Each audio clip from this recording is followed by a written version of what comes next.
Syria की बशर अल असद सरकार पर अल-कायदा और आईएसआईएस के आतंकियों ने हमला कर दिया और सीरिया में हालात बहुत ज्यादा अब बिगड़ चुके हैं। एचटीएस नाम की इस गुट ने अलेप्पो पर कब्जा कर लिया है और हमा शहर में मारकाट बची हुई है। इस बीच विदेशी मीडिया में यह खबर आई कि पुतिन ने तो असद को बचाने के लिए एचटीएस चीफ जुलानी को ही मार गिराया है।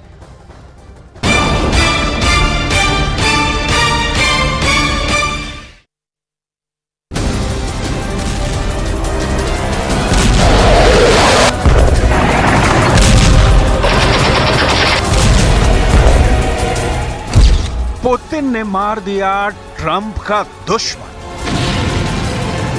एक जोरदार धमाका हुआ। पहले धमाके के बाद बैक टू बैक कई एयर स्ट्राइक हुई।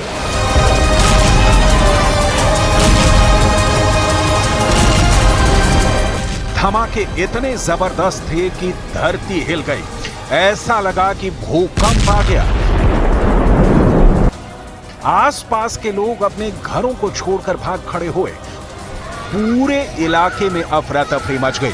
हर तरफ धूल और धुएं का गुबार था और जब धूल और धुएं का गुबार छटा तो पता चला कि दुनिया का मोस्ट वांटेड आतंकी का खेल खत्म हो चुका है। रूस के हमले में दुनिया का मोस्ट वांटेड जुलानी मारा जा चुका है। जुलानी की मौत की खबर दुनिया के लिए बहुत बड़ी है। अरब की मीडिया भी दावा कर रही है कि उसके सूत्र भी जुलानी की मौत की पुष्टि कर रहे हैं।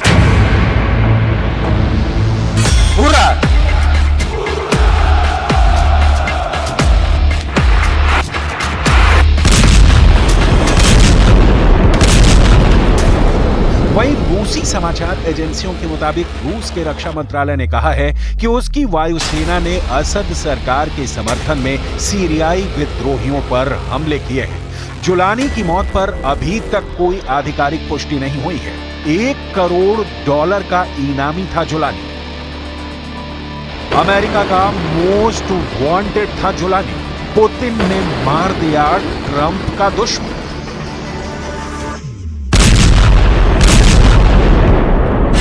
जुलानी का टेरर नेटवर्क पूरी दुनिया के लिए खतरा बन चुका था।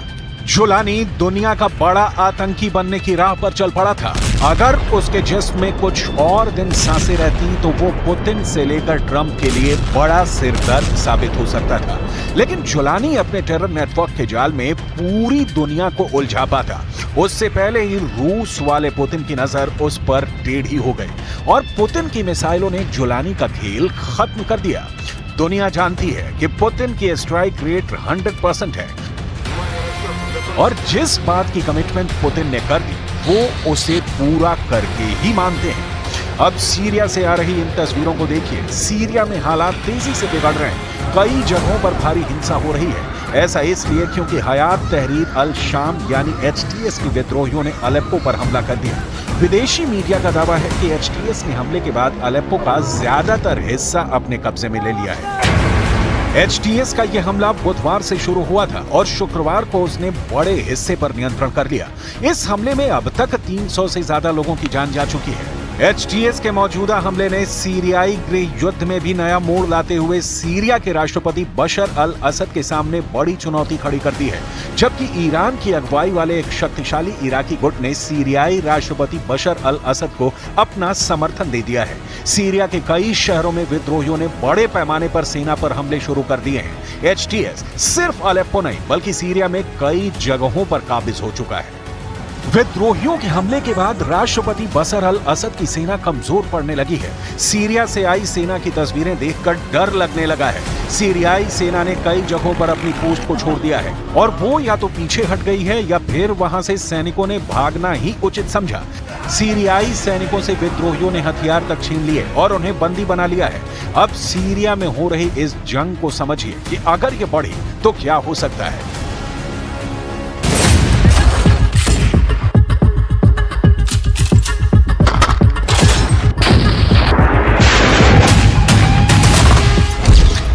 ऐसा युद्ध होने जा रहा है जिसमें रूस तो कूद ही चुका है, ईरान भी कूदेगा। तुर्की के विद्रोही लड़ ही रहे हैं।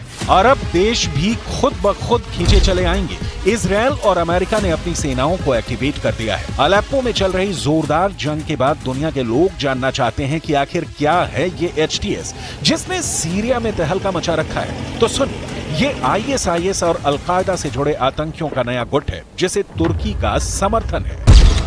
सीरिया का दूसरा सबसे बड़ा शहर अलेप्पो अब ISIS और अल-कायदा से जुड़े आतंकवादियों के कब्जे में आ गया है। HTS यानी हयात तहरीर अल शाम, इस आतंकी गुट में ISIS से जुड़े आतंकी भी हैं और अल-कायदा से जुड़े आतंकी भी। इसका सबूत है ये वीडियो, बहुत गौर से देखिए। ये हयात तहरीर अल शाम के आतंकी हैं और इनके बीच एक आतंकवादी ISIS का छोटा सा झंडा अपने सीने पर लगाए हुए है। एक और वीडियो देखिए। HTS के इन आतंकियों ने सीरिया के एक फौजी को बंधक बनाया है और यहाँ पर खड़े एक आतंकी की वर्दी पर भी ISIS का झंडा लगा है। ये ऐसे सबूत हैं जिसे नजरअंदाज कर पाना पूरी दुनिया पर बड़ी मुसीबत ला सकता है। आतंकवादी संगठन HTS का प्रमुख अबू मोहम्मद अल जुलानी है, जिसके मारे जाने की खबर है। हयात तहरीर अल शाम में 15,000 से ज्यादा आतंकवादी हैं।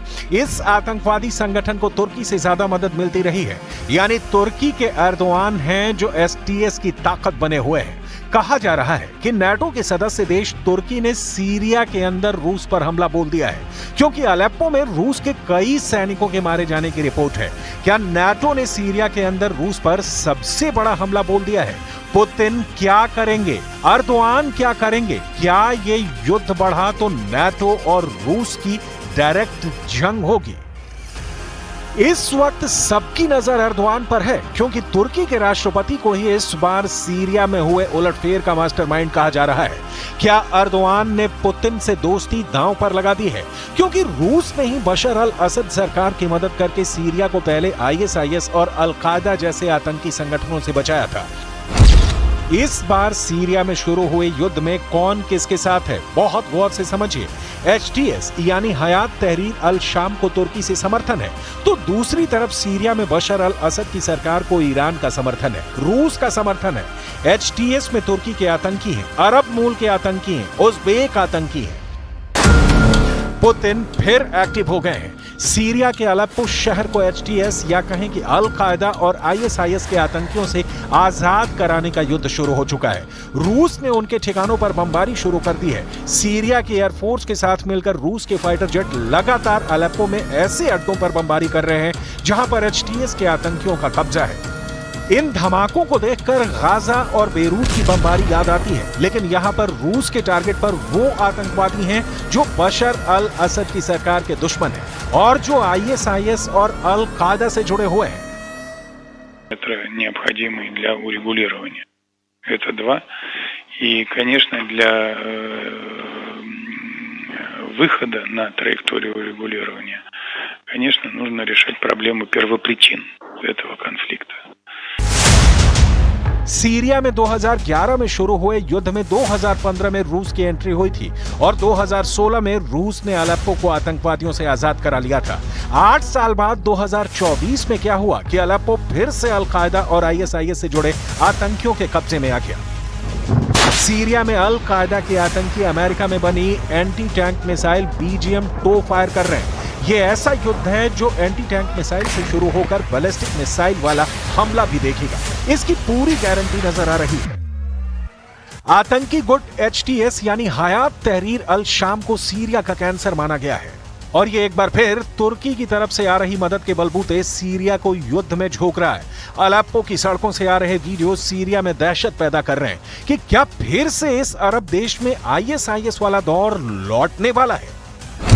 सीरिया के नक्शे पर देखिए, यहां है अलेप्पो, यहां से तुर्की के बॉर्डर की दूरी है 50 किलोमीटर। अलेप्पो के पश्चिम में है इदलिब शहर, यह भी अलेप्पो से करीब 50 किलोमीटर है। यहां पर तुर्की समर्थित HTS आतंकवादियों का कब्जा रहा है।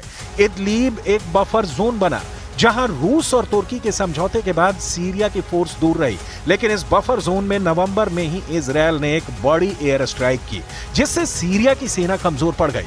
सीरिया को मिले झटके के बाद अब नवंबर के आखिर में आतंकी गुट HTS ने अलेप्पो पर हमला किया और इस शहर पर कब्जा कर लिया। अब हयात तहरीर अल शाम ने एक वीडियो जारी करके कहा है कि अलेप्पो के बाद उसका अगला टारगेट हमा शहर होगा, जो अलेप्पो से 120 किलोमीटर दक्षिण में है। 2016 के बाद सीरिया में बशर अल असद की सरकार के खिलाफ यह सबसे बड़ा हमला है। इस शहर में असद सरकार की हर निशानी को मिटाने की शुरुआत भी कर दी गई है। ऐसी बड़ी बड़ी मूर्तियां तोड़ी जा रही हैं जो बताती हैं कि सीरिया में इस शहर पर असद सरकार की हुकूमत है। 到叙利亚中部荒漠，从而避开伊德里布，路程增加了1倍。我们现在行驶在叙利亚哈马省没有人烟的荒漠当中，那这条的路的路况并不好，但是现在这条路是唯一一条连接大马士革和阿勒颇之间的道路。那这条路上现在没有多少车辆，为数不多的车辆是叙利亚政府军从大马士革。 इस वक्त अलेप्पो और आसपास बहुत ही भयानक जंग चल रही है। इस शहर से हजारों लोग भागने को मजबूर हो गए हैं क्योंकि वो 10 साल पहले आईएसआईएस और अल-कायदा से जुड़े आतंकियों का दौर देख चुके हैं। Road, as you can see, is like it has large swathes of desert. There are no places to rest. It's a very long road. No people crossing. It's rarely used recently, actually. But we didn't have any other choice. If you want to keep us. HTS सिर्फ एक नया नाम है। इससे पहले इस आतंकी गुट को नुसरा फ्रंट और जबहात अल नुसरा के नाम से जाना जाता रहा है। आतंकवादी संगठन HTS का मौजूदा प्रमुख अबू मोहम्मद अल जुलानी अल कायदा का कुख्यात आतंकी रहा है, लेकिन बाद में उसने HTS में शामिल होकर असद सरकार के खिलाफ लड़ाई शुरू कर दी। इस बीच HTS के सरगना जुलानी की मौत की खबर ने HTS की कमर तोड़ने का काम किया है। अगर जुलानी की मौत कंफर्म हो जाती है तो बशर अल असद सरकार के लिए ये बड़ी राहत होगी।